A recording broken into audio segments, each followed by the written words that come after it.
but a single authority was directing a united world effort, a world order. The city of Babel, later to become Babylon, was a political center for world government.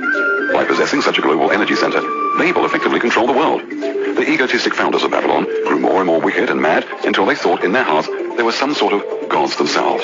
This quote from an ancient scripture. The arrogance of Babel became a scandal. Wars had started in some parts of the world and civil disobedience began. Then came the deluge.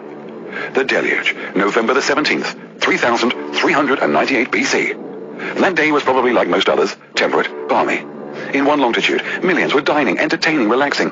Precisely at 8 p.m., the Earth gave an enormous shudder. Prodded by an outside force, the planet tilted on its axis, and amidst lightning and the worst thunder ever heard by man, attended by a screaming hurricane, tidal waves of 6,000 feet swept towards the poles. A blanket of lava and asphyxiating gases extinguished all life.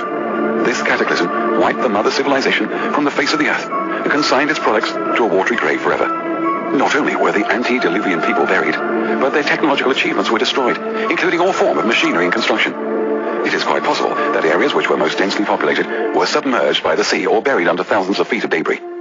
It has been scientifically estimated that over 75% of the Earth's surface is sedimentary in nature, extending, as in India, to 60,000 feet deep.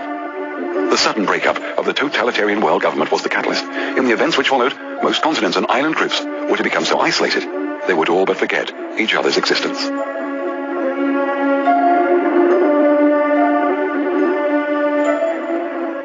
Evolution. Illuminated lies. All Hollywood movies show early humans as pitiful ape men who devoured big chunks of rotten meat with savage grunts and dragged their women around by the hair. The Paleolithic and the Neolithic have never existed, except in the imagination of prehistorians. It is 100% speculation. Most of us have seen those elaborate charts in books which show geological ages, from the first simple life form to the emergence of man. Millions of years are postulated. You have to admit, they look very convincing, to the point of being overwhelming. With all due respect, these charts, so painstakingly prepared, cannot be further from the truth. They are largely hypothetical, you see. They assume the theory of evolution to be correct and build on that. They assume that the Earth's strata was deposited in a uniform, steady fashion over a tremendously long period of time. They assume that the uniform action of nature has never been interrupted by catastrophe. This assumption is called uniformitarianism.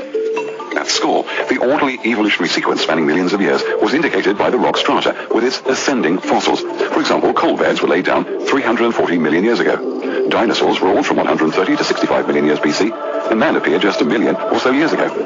Now, I'll tell you something. In most parts of the world, this theoretical sequence never occurs. Remains of marine and land animals are mixed up in every possible sequence. Human relics are found even inside coal beds. And as if that were not tricky enough, these remains of human origin sometimes occur with or beneath the bones of dinosaurs. Can you see what's wrong? The evidence shows they were deposited at the same time, not millions of years apart. The man and the dinosaur died together, you see, and before the coal was formed.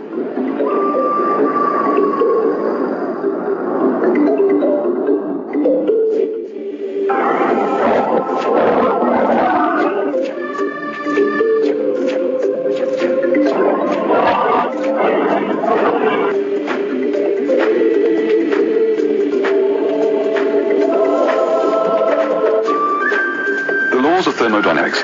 Evolution is an absolute denial of the second law of thermodynamics. Put simply, evolution and the second law cannot both be true.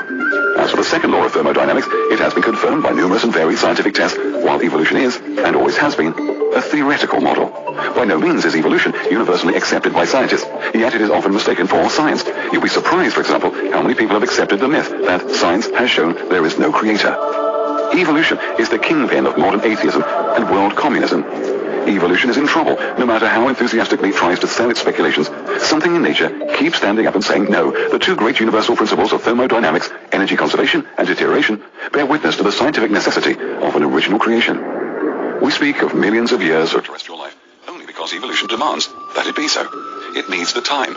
In other words, evolution has an answer it likes and is trying to make the questions and the facts fit its answer. The exaggerated time element must be rejected. Modern dating techniques cannot take us back further than about 3000 BC. Dr. W.F. Levy, a foremost authority on modern dating methods, who won the Nobel Prize for his research on carbon dating, was shocked to discover this limitation. He noted, "You read statements in books that such and such society or archaeological site is 20,000 years old. We learned rather abruptly that these numbers, these ancient ages, are not known accurately. In fact, it is about the time of the first dynasty of Egypt that the first historical date of any real certainty has been established. Consider the much-acclaimed carbon-14 dating method. This is based on the radioactive decay rate in organic matter. It is a fact that every living thing absorbs cosmic radioactive carbon-14 from the atmosphere. At death, this intake ceases and the radiocarbon